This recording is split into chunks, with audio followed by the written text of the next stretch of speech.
Hey, it's Moritz again. I'm up with another improv video.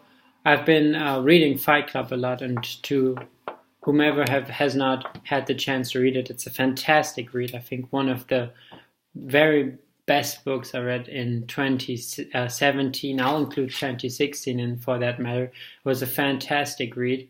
Just so powerful, so dynamic, so authentic in a way most reads aren't.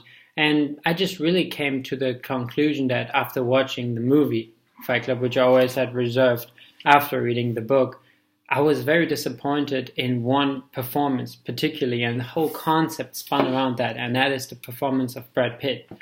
It's kind of like how he and Hollywood ruined actually the mass media perception of Tyler Durden, which is so much deeper than what he is able to put out of himself and into this person.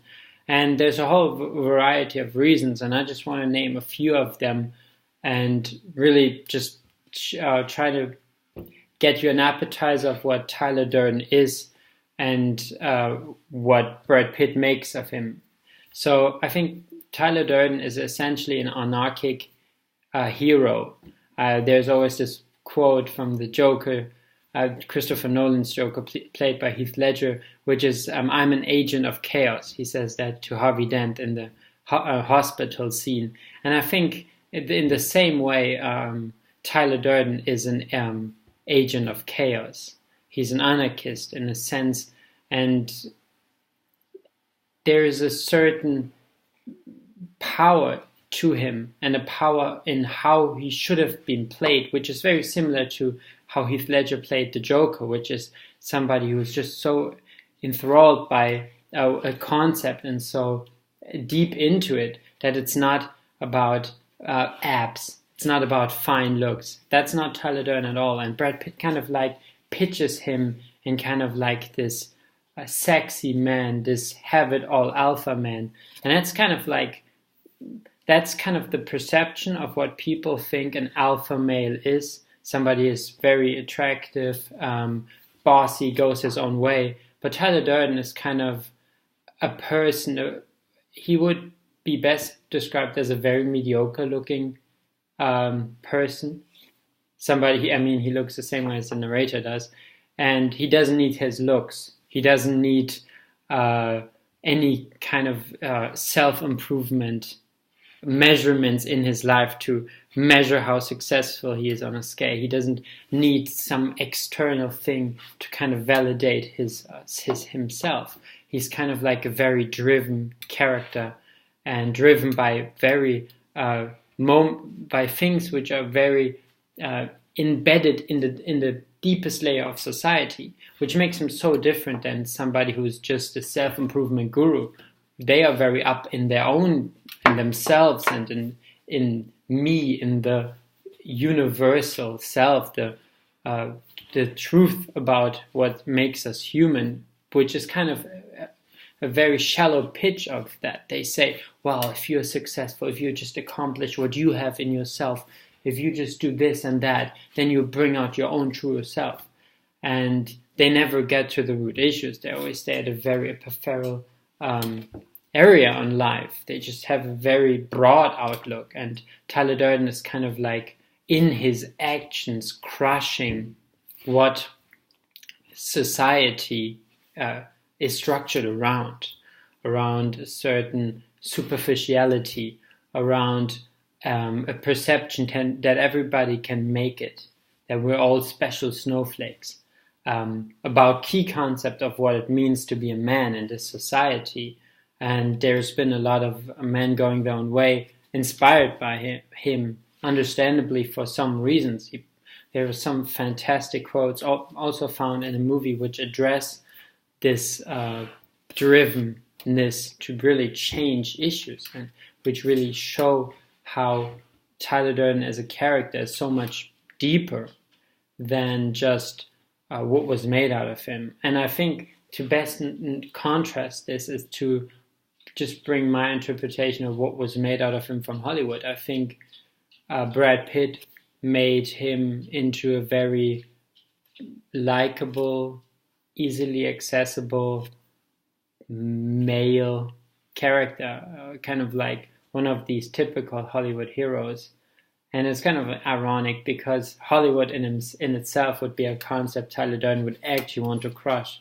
And it's kind of funny to see him as this agent of destruction, somebody who wants to break up the layers of society and restructure them around authenticity and truth, and what he perceives to be authenticity and truth, to be represented by this Hollywood culture about them. Because one of the concepts you can read into this character is that he sees there's a certain danger, because we all live by appeals, we all live imagining being somebody else, having an idol which we can like thrive to one day become, just like, have a connection to this idolic me, this bigger than myself, which I can always kind of relate to. And also being so caught up in perceptions of success, perceptions of beauty, of all these advertisement just crushing us with how one should look, what one should do, how success is defined, how a love relationship is defined. Every chick flick will try to tell you that, how the perfect romance is. And so we have all this fiction, and then we have like the world, and which is different, which functions on a different spectrum. And Tyler Durden is just a character which always crushes to this lie, this nefarious lie that these pictures are actually what we can all accomplish. And, there's a whole life can be told in 2 hours, and we kind of feel that our life is boring and nothing happens there. Not to just say everybody can be Steve Jobs, everybody can be Brad Pitt, everybody can have the big life. It's kind of it's not going to happen there. And he shows a good alternative, and actually more than these people which we associate with, really gets to the root. And it's kind of like you almost develop a certain sense of fear on how deep he gets to these roots and how much he digs free, and you're kind of scared in a certain way and questioning fundamental issues of what a society is. And I think this is very weakly transported into the movie.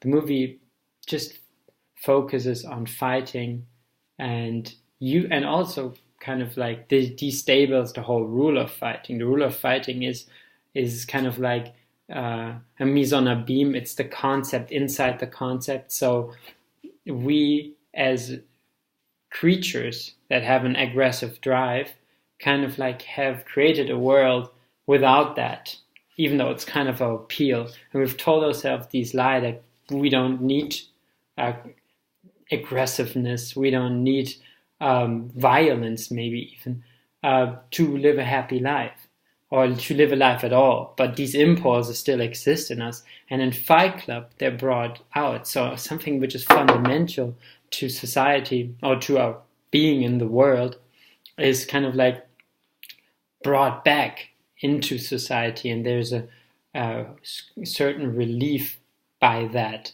So there's a whole philosophy, which is often wrongly described as nihilism. I don't think it's nihilistic at all. It's kind of like just analyzing the shallowness of the existence we make for ourselves, and then kind of not universally applying that to life, but just saying we tend to live in a shithole and in a world full of lies, and there's always on the other side, there's always the thing we don't want to see. And Tyler Durden and the author in that respect are those who dig that out, who dig that free. And maybe fighting, violence, aggressiveness has a role in male identity and female identity, in what we are as creatures, who always have to push back on certain things and have an urge to fight, an urge to strengthen our individuality by like forcefully defending it. And this is lost in our society. And so the whole concept of Fight Club is so weakly transported into the movie, because in the movie all these nuances blur and you only see people pounding each other, and it loses the deeper philosophical appeal that it has in the book. And so in very, very many layers, you can see that Tyler Durden is not only the projection of what the narrator wants to be or struggles with, but kind of like his subconsciousness coming to life. And there's just this these primal instincts, and also the shattering of the Über-Ich, which is always regulating back what the subconsciousness brings out. So it's very multi-layered, as you see, and this is very weakly transported into the movie, as I stated before. And I think just also in the way Tyler Durden is enacted by Brad Pitt, you see also his uncomfortableness of playing this character by really getting deep into it. He kind of like plays Brad Pitt playing Tyler Durden. He never gets into depth, and you see that by his giggling, which he does multiple times in the movie, where he just giggles. And I'll just put a scene in here where that happens, and that is so not Tyler Durden to just giggle about it, or where he just slunches there and says things in a very cool manner, in a sway manner, to kind of like, yeah, and that's it all. And I can also link multiple scenes there, and you don't see this conviction, you don't see the raw desire and the raw conviction that this is the truth, and he's kind of embodying a different truth which is not lived in our society. It's kind of like the Joker is, in a certain way, to just draw this line back. The Joker is living his truth, and Heath Ledger is embodying that fantastically with different kind of mimic he does, with emotions that he's able to convey, because he has a certain depth inside the character of the Joker, and understands how the Joker sees the world in a way Brad Pitt does not understand how Tyler Durden is.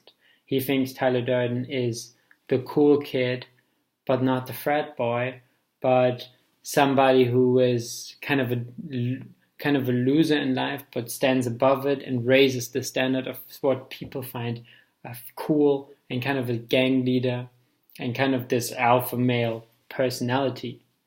But Tyler Durden the Tyler Durden in the book would never really care about all this shit, and he would possibly try to trash all these concepts and actors like Brad Pitt playing him this way. So you see, in this performance, and I've watched Fight Club multiple times because I still find the layering of the plot is so well made, and how the plot shifts from one thing to another. It's just fantastic. And also there's so many great lines in this movie, and in this respect in the book too, where they actually draw lines after lines just from the book, and except for the dialogue, everything is kind of like really there are a lot of pieces just really directly put into the movie in sense of structuring, and that's also great respect to the director for that. Yeah, I think that pretty much wraps it up. Thank you for watching again. Subscribe, like, follow me, and I'll see you again next time.